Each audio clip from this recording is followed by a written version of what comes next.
এত ইজি না ওখান থেকে বিচার ছিনিয়ে আনা, বাট এটাও যুদ্ধ। এই যুদ্ধতে আমরা যারা প্রথম দিন থেকে মন থেকে ছিলাম এখনও আছি, থাকবো, কারণ এটা আমরা হেরে যাওয়া মানে বিশ্বাস, জুডিশিয়ারির প্রতি বিশ্বাস, বিচার ব্যবস্থার প্রতি বিশ্বাস হেরে যাওয়া। তো আমরা বিশ্বাস করি, এখনও অবধি বিশ্বাসটা আছে। নতুন নতুন সাক্ষ্যরা এগিয়ে আসছে সাক্ষী দেওয়ার জন্য, এটা একটা পজিটিভ থিং। আর কেন জানি না মনে হয় অভয়া এত মানুষকে, এত সচেতন সমাজের মানুষকে এক করেছে, ডেফিনেটলি এর বিচার ছিনিয়ে আনতেই হবে।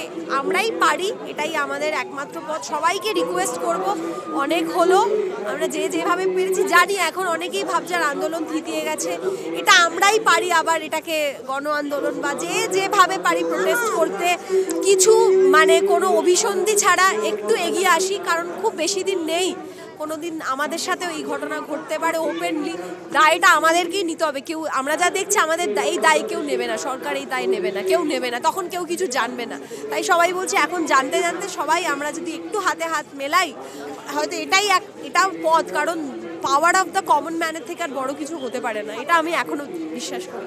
তো আমরা তো এটা জেনেই নেমেছি, এটা কি এতটাই ইজি, যেখানে 17 দিন, মানে যেখানে পুরো পুজো, যেখানে এক মানে ডক্টরসদের কিভাবে আবেগ প্রবণ হয়ে দেখেছি অনশনে যেতে, 17 দিন বাদে তাদের অনশন, মানে অনশন তাদেরকে কি বলবো, যেভাবেই হোক স্টপ করতে হয়েছে, নালে আর অনেক, কারণ তারা ন্যায্য অনশন, পুরো আন্ডার সার্ভিলিয়েন্সে ন্যায্য অনশন করে, তো তখনও উৎসবে মেতেছিল অনেকেই, তারা শুনতে পারেননি।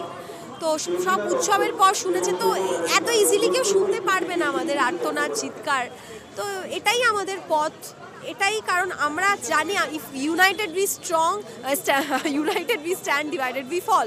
তো আস্তে আস্তে ইউনিটিটাকে ভাঙারও যেভাবে পেরেছে, আমরা এটাও দেখেছি যে আমরা অনেকভাবে যেভাবে পারে আমরা, কিন্তু এখনও বিশ্বাস আছে আমরাই পারি। ইউনিটি ভাঙার চেষ্টাতেই তো যেভাবে পারে একে ওকে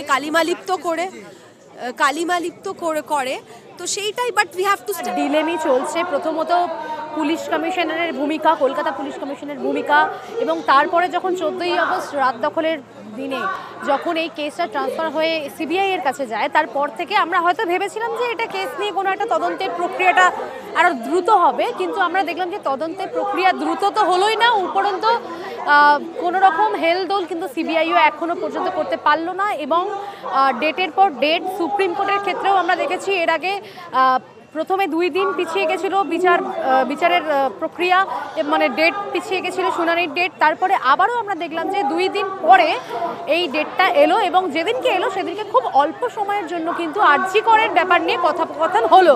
অর্থাৎ যেভাবে এত বড় একটা আন্দোলন হলো আরজি কর কাণ্ড নিয়ে, তারপরে আমরা ভেবেছিলাম কোথাও গিয়ে যে সুপ্রিম কোর্ট বা বিচার ব্যবস্থা, দেশের বিচার ব্যবস্থা এটাকে নিয়ে একটু প্রায়োরিটি বেসিসে দেখবে ব্যাপারটাকে, কিন্তু আমরা দেখলাম এরকম কোনো কিছু আমরা দেখতে পাচ্ছি না। আমরা খুব হতাশজনক লেগেছে ব্যাপারটা, এবং যেহেতু এতবার তারিখের পর তারিখ দেওয়া হচ্ছে, আমরা খুব লজ্জিত বোধ করছি যে 100 দিন হয়ে গেছে, এখনো অবধি কোনো রকম কোনো কিছু এগোলো না। আগে থেকেই তো বলা হচ্ছিল যে বিনীত গোয়েল প্রমাণ লোপাটের জন্য একটা সম্ভাবনা রয়েছে তার প্রমাণ লোপাটের ক্ষেত্রে, তো সেক্ষেত্রে তাকে কেন সেই আওতায় আনা হচ্ছে না, তাকে আওতায় আনা হোক এবং সেই ব্যাপারে তদন্ত করুক সিবিআই। আমরা চাইবো দ্রুত তদন্ত হোক, কারণ এই তদন্ত যত তাড়াতাড়ি হবে, বিচার প্রক্রিয়া যত তাড়াতাড়ি শুরু হবে, তত কিন্তু বাকি যে তদন্তগুলো সেগুলোর জন্য কিন্তু বিচার ব্যবস্থা নড়ে চড়ে বসবে আমরা আশা করি। গাফিলতি কোথা থেকে হয়েছে সেটা প্রশাসন খুব ভালো করে জানে, এবং এই ভয়টা রয়েছে যদি কারোর নাম, ওরা হয়তো ভাবছে যে কারোর নাম যদি আরও রিভিল হয়ে যায়, সেক্ষেত্রে যদি আরও কিছু তার মুখ থেকে শোনা যায়, তাহলে হয়তো সেটা কন্ট্রোভার্সি জায়গায় যেতে পারে বা কিছু বেরিয়ে আসতে পারে। তাই জন্য তাকে গার্ড করার চেষ্টা করছে যাতে সে না কথা বলতে পারে সবার সঙ্গে। অংশগ্রহণ কমেনি, ভুল বলা হবে, কারণ প্রত্যেকটা মানুষের, দেখুন মানুষের তো দৈনন্দিন জীবনের কাজেও ফিরে যাচ্ছে, অনেকেই আসছে ঘুরে ফিরে, এবং যেহেতু ব্যাপারটা এখন ডিসেন্ট্রালাইজ হয়ে গেছে এটা মনে হচ্ছে, তার কারণ হচ্ছে এখন বেশ কিছু মঞ্চ তৈরি হয়েছে, যেমন অভয়া মঞ্চ, যেরকম আজকের দিনে দাঁড়িয়ে 100টা জায়গায় কিন্তু ডিসেন্ট্রালাইজ হয়ে কিন্তু 100টা জায়গায় নীরবতা পালন হয়েছে এবং সমাবেশ হয়েছে বা মিছিল হয়েছে। এটা হচ্ছে কারণ এখন কিন্তু আমরা জেলায় জেলায় গিয়ে প্রচার করছি, এবং আরজি কর ছাড়াও যে বাকি ঘটনাগুলো ঘটেছে সেগুলো নিয়েও কিন্তু আমরা মানুষের কাছে যাচ্ছি, তাদের অসুবিধার কথা শুনছি, সেখানে গিয়ে নির্যাতিতার বাড়ির লোকের সঙ্গেও দেখা করছি। তো যেহেতু এটা ডিসেন্ট্রালাইজ হয়ে গেছে, তাই সেন্ট্রালি যে কলকাতার মানুষের জনসমাগমটা কমেছে, কিন্তু ডিসেন্ট্রালাইজ হয়ে গেছে। আপনি হিসাব করলে দেখতে পাবেন মানুষ উল্টে আরও গ্রামের মানুষও আরও এতে যোগ দিচ্ছেন আস্তে আস্তে।